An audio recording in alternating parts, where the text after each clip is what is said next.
Hello दोस्तों, welcome to sleepy classes. दोस्तों, daily newspaper discussion through MCQ के अंदर जैसा कि आपको पता है कि हम हर रोज इंपॉर्टेंट टॉपिक उठाते हैं, उसके ऊपर एमसीक्यू भी डिस्कस करते हैं और वो टॉपिक भी डिस्कस करते हैं।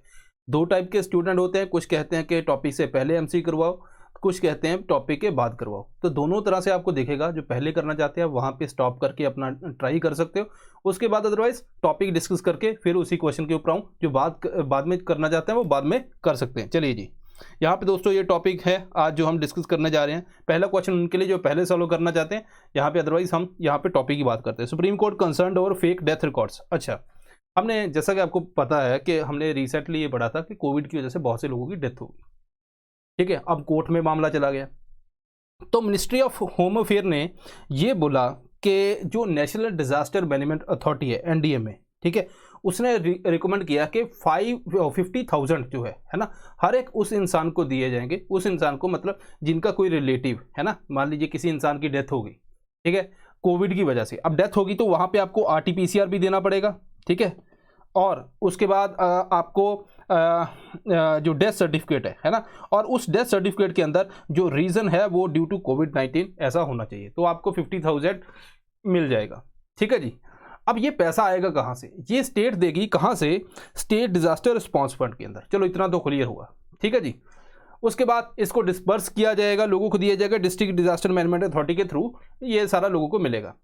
अब इसके अंदर बहुत से लोगों के, ठीक है, जो हैं फेक जो सर्टिफिकेट हैं, डेथ रिकॉर्ड हैं, वो आने शुरू हो गए। तो इसी बात पे सुप्रीम कोर्ट ने थोड़ा सा कंसर्न एक्सप्रेस किया है। ठीक है जी। चलो ये तो 50,000 एक्स ग्रेशिया की समझ आ गई, ठीक है। एक्स ग्रेशिया मतलब एक जैसे गिफ्ट की तौर पे, ठीक है, ये समझो। ओके, अब थोड़ा सा बेसिक और देख लेते हैं इसमें। नेशनल डिजास्टर रिस्पांस फंड ये किसके अंदर बना? डिजास्टर मैनेजमेंट एक्ट के अंदर। इसी तरह स्टेट के लेवल के ऊपर बना स्टेट डिजास्टर रिस्पांस फंड, ठीक है जी। ये किस में बना? डिजास्टर मैनेजमेंट एक्ट के अंदर, ठीक है। अब देखो, मान लीजिए कोई डिजास्टर हो गया तो स्टेट को बोला गया कि आपने इसमें से पैसा खर्चना है। अब स्टेट के लिए यहाँ से पैसा कहाँ से आता है? 75% central government state disaster response fund के अंदर कहती है मैं दे देती हूँ। किसके लिए? जो जनरल कैटेगरी स्टेट है। जो स्पेशल कैटेगरी है नॉर्थ ईस्ट स्टेट से लेके, है ना, सिक्किम, उत्तराखंड, जो हिमाचल प्रदेश है, जम्मू कश्मीर, इसके लिए 90% देगी। ठीक है जी।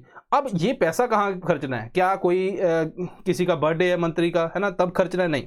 ये पैसा कहाँ पे खर्चना है? ये पैसा खर्चना है अपने डिजास्टर, अगर कुछ होता है जो डिजास्टर, उसके ऊपर पैसा खर्चना है।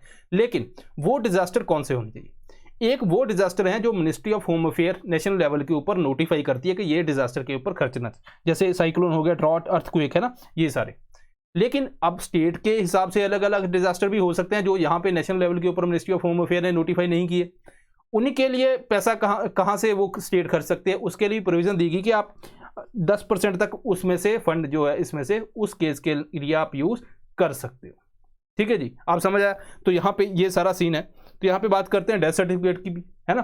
तो death certificate government issue document issue करती है ना। अब यहाँ पे ये मैंडेटरी है। कहाँ पे? Registration of birth and death act 1969 के अंदर ये मैंडेटरी है कि 21 दिन बाद, है ना, डेथ के 21 दिन के अंदर अंदर आपने रजिस्टर करवाना है। ठीक है दोस्तों। इसके अलावा यहाँ पे ये डेटा सारा मेंटेन करता है registrar general of India at central level, chief registrar in state level, है ना। जो भी डिस्ट्रिक्ट रजिस्ट्रार से लेके विलेज से जहाँ पे भी डेथ सर्टिफिकेट बनता है वो सारा डेटा इनके पास आ जाता है। क्वेश्चन देखिए, consider the following statement. In India it is mandatory under law as per registration birth and death act 1969 to register every death with the concerned state or UT government within 6 months of its occurrence. Second है the payment of 50,000 each as ex gratia assistant to the next kin of those who died in COVID-19 would be provided by state from the state disaster response fund. Third है the central government contribute 100% of SDR F allocation to for state. ठीक है, 1 and 2 2 2 3 1 3। चलिए जी, यहाँ पे simple question है, so second is the correct, है ना। यहाँ पे 100% नहीं है, 75। यहाँ पे अगर बात करें तो 6 मंथ नहीं है, 21 डेज। ठीक है जी, ओके। यहाँ पे और देख लीजिए। ठीक है जी दोस्तों, अपना काम क्लियर है यहाँ पे। अब सेकंड क्वेश्चन है, ये देखिए, और यहाँ पे बात करते हैं टॉपिक। द हिंदू ये बोलता है labour ministry launch donate a pension scheme. अब ये मिनिस्ट्री है क्या? डोनेट अ पेंशन स्कीम को पहले साइड पे रखो। अब थोड़ा सा यहाँ पे पहले एक स्कीम की बात करते हैं। वो स्कीम का नाम है प्रधानमंत्री श्रम योगी मानधन योजना। यहाँ पे है कि जैसे अनऑर्गेनाइज सेक्टर है उनको पेंशन कैसे मिलेगी, है ना, फ्यूचर क्या है, 60 साल के बाद क्या होगा उनका, थोड़ा बहुत पैसा आना चाहिए। तो इसके लिए गवर्नमेंट ने एक पेंशन स्कीम निकाली जिसका नाम है प्रधानमंत्री श्रम योगी मानधन। सेंटर सेक्टर स्कीम है, मिनिस्ट्री ऑफ लेबर इसको देखती है और फंड मैनेजर इसका LIC। ठीक है जी। अब इसके अंदर है क्या, मान लीजिए कोई इंसान चाहता है कि मैं ये पेंशन स्कीम लूँ।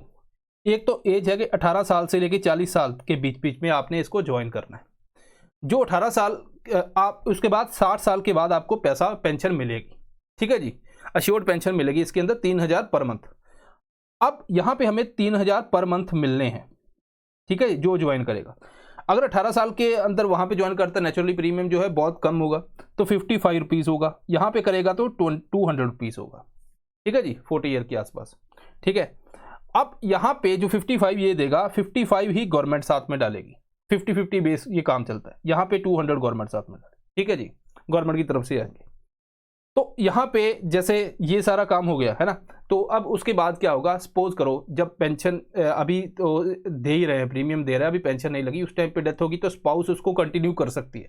लेकिन अगर जब पेंशन के टाइम पे जब पेंशन मिल रही है उस टाइम पे डेथ होगी तो स्पाउस को जो 50% पेंशन मिलेगी। ठीक है दोस्तों, ये आपने ध्यान रखना है। अब यहाँ पे गवर्नमेंट ने बोला कि मान लीजिए जैसे कोई स्टाफ है ना, लोगों के अमीर लोगों के बहुत से स्टाफ है, अनऑर्गेनाइज सेक्टर के अंदर आते हैं, तो वो इस जो ये इनकी अमाउंट है वो लोग अपनी तरफ से दे सकते हैं। ठीक है, मतलब अगर वो 18 साल ये वाला अंदर आते हैं तो 660 रुपये हो गए अप्रॉक्सीमेटली, और यहाँ पे आते तो 2400 रुपया वो साल का दे सकते हैं एटलीस्ट 1 ईयर के लिए। इस चीज़ को क्या बोलते हैं, डोनेट अ पेंशन स्कीम। ठीक है जी, donate a pension scheme. Premium जो कंट्रीब्यूशन है वो अपना कोई और इंसान जो है सिटीजन है बेसिकली, वो अलाउ उसको एनी सिटीजन को अलाउ कर दिया है कि वो उसके अंदर वो ये दे सकता है। ठीक है जी, ओके। अब जो ये मानधन योजना है, यहाँ पे अगर मैं बात करूँ तो एलिजिबिलिटी क्राइटेरिया क्या है, अनऑर्गेनाइज वर्कर होना चाहिए, 18 से 40 साल, और जो मंथली इनकम है 15,000 से कम होनी चाहिए। ठीक है, ऐसा नहीं है कि वो ऑर्गेनाइज सेक्टर के अंदर हो तब नहीं मिलेगा, इनकम टैक्स पेयर हो तब वो नहीं ज्वाइन कर सकता। इसके अलावा आधार कार्ड, बैंक अकाउंट तो चाहिए भाई, है ना, बैंक अकाउंट के अंदर आएंगे और कहाँ पे आएंगे। ठीक है, 15-15 लाख आए ये भी आएंगे जनधन अकाउंट के अंदर। ठीक है, तो ये सारी चीज़ें हैं दोस्तों, गवर्नमेंट प्रोवाइड कर रही है अच्छे से। तो यहाँ पे देखते हैं, consider the following statement in context to the Pradhan Mantri Shram Yogi Maandhan. It is a central sector scheme administered by ministry of finance. Second, any citizen can pay the premium amount on behalf of unorganized worker. Third, during the receipt of pension, if subscriber dies, the spouse of the beneficiary shall be entitled to receive same amount of the pension. 1 and 2, 2, 2, 3, all of the above. चलिए जी, तो answer is 2 है ना। Same amount तो मिलेगी नहीं, ये बोलते हैं 50% मिलेगी, तो ये गलत होगी। मिनिस्ट्री ऑफ फाइनेंस नहीं है, लेबर मिनिस्ट्री। ठीक है जी, ओके। थर्ड क्वेश्चन है जो पहले करना चाहते हैं, यहाँ पे बात करते हैं इन दो टॉपिक इंडियन एक्सप्रेस के अंदर। एक तो स्टॉक मार्केट भी है ना काफ़ी ज़्यादा फॉल कर रही है। अब बोला जा रहा है कि जो ऑयल का, जो क्रूड ऑयल का प्राइस इंक्रीज़ करेगा, है ना, रशिया की वजह से, रशिया एंड यूक्रेन। ठीक है दोस्तों, दूसरा यहीं पे बोला गया कि क्या इंडिया स्टैग्फ्लेशन की तरफ जा रहा है, तो दोनों टॉपिक को मिला के बात कर लेते हैं। यहाँ पे बोला गया है, आर्टिकल बोलता है कि ऑलमोस्ट 140 पर बैरल जो है, जो क्रूड ऑयल का प्राइस बढ़ गया है। रशिया जो है वर्ल्ड का सेकंड लार्जेस्ट ऑयल प्रोड्यूसर है। ठीक है, अब यहाँ पे क्या होगा कि जैसे जैसे हो, अगर मान लो रशिया सप्लाई कट करता है तो क्या होगा, जो क्रूड ऑयल है वो कम हो जाएगा, है ना, सप्लाई कम होगी, लेकिन जो कंट्री के अंदर फिर आएगा तो उसका प्राइस जो है वो इंक्रीज हो जाएगा। ठीक है जी, अब वो इंक्रीज प्राइस जो है जब बढ़ेगा तो हमारी पूरी कंट्री के अंदर, अगर आप देखोगे जैसे आप बहुत सी ट्रांसपोर्ट के अंदर, है ना, वहाँ पे किराया बढ़ जाएगा, ट्रांसपोर्ट का खर्चा बढ़ जाएगा, कोई सब्जी लेके आ रहा है ट्रांसपोर्ट से, उसका जो प्राइस बढ़ जाएगा, तो मतलब ओवरऑल हमें इन्फ्लेशन देखने को मिलती है। ठीक है दोस्तों, यहाँ पे बात हो रही है कि क्या इंडिया स्टैगफ्लेशन की तरफ जा रहा है। स्टैगफ्लेशन के अंदर अगर हम देखें तो पहले एक बात करते हैं 1970s की। 1970s के अंदर ओपेक कंट्रीज, है ना, जो कार्टेल है, जो प्राइस को तय करती है, इन्होंने क्या किया, इन्होंने अपना जो क्रूड सप्लाई है, जो अपनी सप्लाई है क्रूड ऑयल की, वो डिक्रीज कर दी। इसकी वजह से क्या होगा कि जो क्रूड ऑयल है ना, क्रूड ऑयल है उसका प्राइस जो है वो इंक्रीज हो गया। जैसे क्रूड ऑयल का प्राइस हो गया इंक्रीज, तो हमारे इंडिया के अंदर क्या होगा भाई, हर एक चीज़ के अंदर इन्फ्लेशन देखने को मिलेगी, इन्फ्लेशन होगी, है ना। मतलब अगर मैं इंडिया की एग्जांपल ले रहा हूँ, बाकी कंट्री का, एक नॉर्मल कंट्री का पर्सपेक्टिव देखें तो इन्फ्लेशन होगी, क्योंकि वो सब्जी वाला से लेके हर एक चीज़ का ट्रांसपोर्ट, हर एक अंदर उसको प्राइस बढ़ जाएगा, इन्फ्लेशन होगी। अब यहाँ पे इस इन्फ्लेशन की वजह से जो इकोनॉमिक, जैसे मान लीजिए किसी पर्सन के पास 100 रुपये है, ठीक है जी, अब पहले उसका 20 रुपये जाता था ऑयल के अंदर, अब उसका 40 जा रहा है, तो उसका जो डिमांड है ना, और चीज़ों की डिमांड है, परचेसिंग पावर है, वो डिक्रीज हो जाएगी, है ना भाई। वो कहाँ से लेके आएगा, पैसा ही नहीं है, उधर तो 100 ही मिल रहा है, पहले 20 जाते थे ऑयल की, अब 40 जाएंगे, है ना, तो उसके पास कम हो गए, तो वो कुछ चीज़ों को बोलता है कि इसके अंदर खर्चा कम करते हैं, है ना, तो उसके जो परचेसिंग पावर कम होगी, तो अल्टीमेटली जो डिमांड डिक्रीज हुई, तो इकॉनमी के अंदर क्या आ जाएगा, जो ग्रोथ है वो अपनी डिक्रीज हो जाएगी।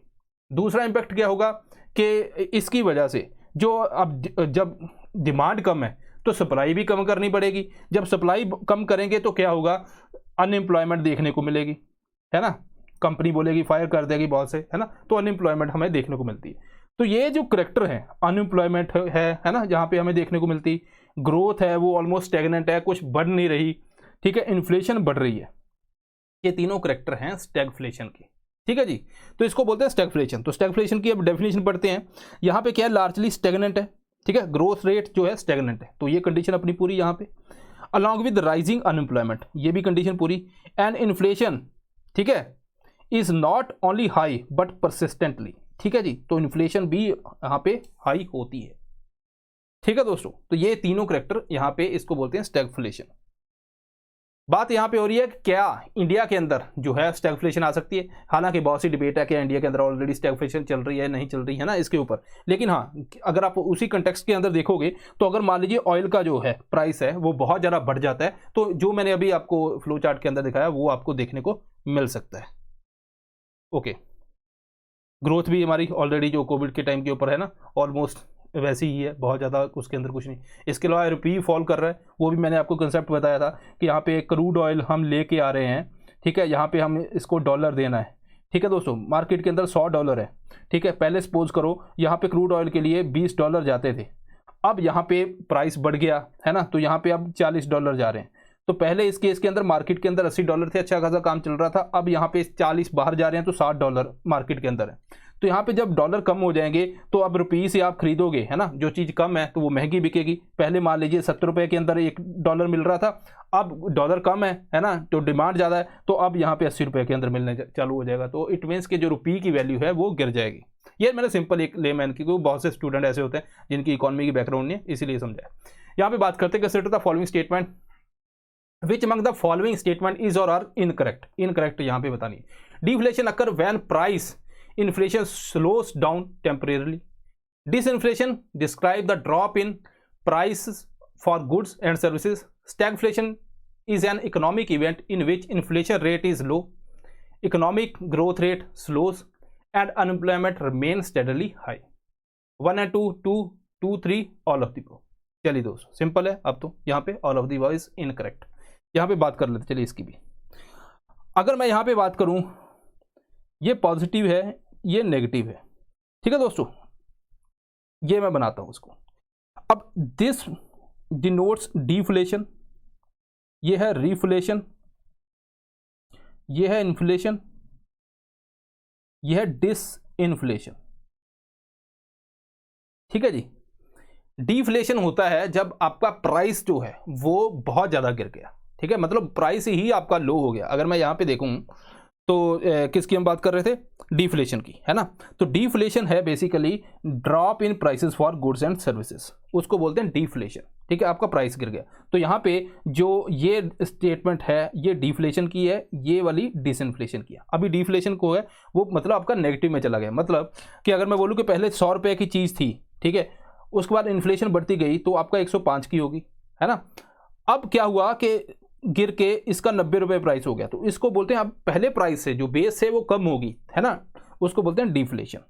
जैसे एग्जांपल है मोबाइल है आपके, है ना, मोबाइल के अंदर अगर आप देखोगे तो पहले महंगे होते थे, अब टेक्नोलॉजी की वजह से वो प्राइस सस्ते हो गए। लैपटॉप है ना, तो ये टेक्नोलॉजी की वजह से सस्ते हो गए, तो वहाँ पे आपको डिफ्लेशन का एक एग्जाम्पल ले सकते हो। डिफ्लेशन से जब इन्फ्लेशन की तरफ बढ़ते हैं उसको बोलते हैं reflation. Inflation general increase in price, है ना। अब यहाँ पे जब इन्फ्लेशन मान लीजिए यहाँ पे 6% है, अब यहाँ पे 4% होगी, तो 6% से जो गिर के 4% हुई, जो स्लो डाउन हुआ इन्फ्लेशन का, दिस इज कॉल्ड डिसइन्फ्लेशन। है पॉजिटिव के अंदर ही लेकिन स्लो डाउन हुआ। तो यहाँ पे प्राइस जो है, मान लीजिए यहाँ पे किसी चीज़ का 100 रुपये प्राइस था, तो यहाँ पे उस चीज़ का 90 रुपये प्राइस है, लेकिन यहाँ पे तो उसका जो 104 रुपये प्राइस है ना। तो यहाँ पे प्राइस जो है उस ज़्यादा ही रहता है नॉर्मली, लेकिन जो उसका जो इन्फ्लेशन है वो स्लो डाउन हो जाती है। ठीक है दोस्तों,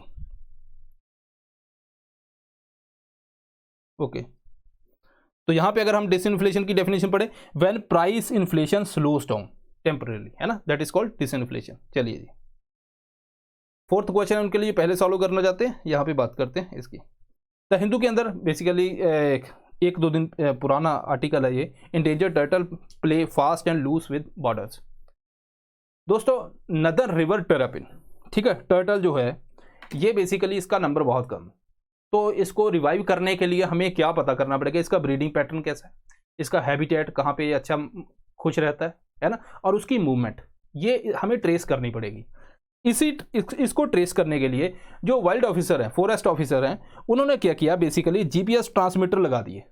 ठीक है, उनमें से कुछ जो है पार करके बांग्लादेश के अंदर चले गए, ठीक है, कुछ इधर ही घूम रहे हैं। तो ठीक है, एक तो जो वहाँ पे मशुआरा था उसने क्या किया, ट्रांसमीटर निकाल दिया, तो वहाँ पे बाद में फ़ोन नंबर लिखा था, उसने फ़ोन अ फ्रेंड कर लिया, तो इनको पता चल गया कि हाँ ठीक है वहाँ पे है एक। ठीक है, तो इधर उधर मतलब कहने का मतलब है कि उसका जो हमें देखना है कि मूवमेंट, वो देखने के लिए एक्सपेरिमेंट किया गया। अब हमें इसके बारे में पढ़ना है बेसिक। ठीक है, northern river terrapin critically endangered है, साइट्स 1 है, वाइल्ड लाइफ प्रोटेक्शन एक्ट 1 है। तो यहाँ पे अगर आप देखोगे तो ये इस रीजन के अंदर ज़्यादातर हमें देखने को मिलता है। ठीक है, उड़ीसा, सुंदरबन, ठीक है, देन बांग्लादेश, उसके बाद थाईलैंड, कंबोडिया वगैरह। ओमनीवोरस है, ठीक है, हैबिटेट लॉस होती है क्योंकि मीट एंड एग के लिए मार्केट के अंदर काफ़ी इसकी डिमांड है। इसके अलावा कंजर्वेशन एफर्ट किया ब्रॉन्क्स जू, ठीक है, न्यूयॉर्क के अंदर, ठीक है, उसने कैप्टिव ब्रीडिंग इसके अंदर की। ठीक है जी, चलो अब बात करते हैं यहाँ पे। अब ये मैंने एक ही जो 3 मेजर टर्टल स्पीसीज हैं, ठीक है, बेसिकली उनका जो मैंने एक ही आर्टिकल अपना क्वेश्चन के अंदर डाला है ताकि किसी एक के ऊपर क्वेश्चन आ जाए तो बात बन जाए। Northern river terrapin, Sundarban, then red crown roof turtle, Vembanad lake, black soft shell turtle, Chenab river, 1 only, 2 and 3, 1 3, all of the above. चलिए जी, तो आंसर है अपना 1 only। अगर हम देखें दोस्तों, रेड क्राउन रूफ टर्टल, ये तीनों बेसिकली क्रिटिकली इंडेंजर है।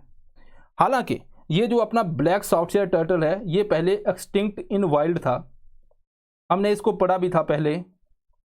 ठीक है, 2021 के अंदर इसका जो स्टेटस है थोड़ा सा रिकवर हुआ तो इसको क्रिटिकल इंडेंजर स्टेटस दे दिया गया। ये आपका बोलता है टाइम्स ऑफ इंडिया का आर्टिकल। नदर रिवर टेरापिन हमने देख लिया कि सुंदरबन के अंदर है। यहाँ पे अगर मैं बोलूँ रेड क्राउन रूफ टर्टल, तो ये आपको मिलता है चंबल, ठीक है, सेंचुरी और गंगा के रीजन के अंदर। ब्लैक सॉफ्ट शेल टर्टल की बात करूं तो ये आपको मिलता है नॉर्थ ईस्ट असम स्पेसिफिकली। ठीक है जी, ये रीजन के अंदर मिलता है। तो आपको थोड़ा सा, अब ये आपको कहाँ से पता चलेगा, आपको ये पता चलेगा जब आप ऐसे, है ना, आप विकीपीडिया के निकाल लो या फिर आप इमेजेस के अंदर चले जाओ तो आपको ये मैप मिलते हैं। तो इस मैप को एक आपने मान लीजिए खाली मैप ले लिया, वहाँ पे आपने थोड़ा सा क्या कर दिया, डार्क कर दिया कि ये जो स्पीसीज है ये इस रीजन के अंदर मिलती है। उसका फ़ायदा क्या है, 2 क्वेश्चन आए last to last year UPSC के अंदर लोकेशन बेस्ड। ठीक है जी, 5th क्वेश्चन उनके लिए पहले करना चाहते हैं, दूसरे यहाँ पे बात करते हैं। Brahmaputra gets connected with Ganga via Indo Bangladesh protocol route. Okay, recently दोस्तों वेसल है लाल बहादुर शास्त्री। ठीक है जी, ये एफसीआई के लिए देखो, अब इंडिया, अब यहाँ पे बात करते हैं इधर से नॉर्थ ईस्ट इंडिया के अंदर आपने जाना है।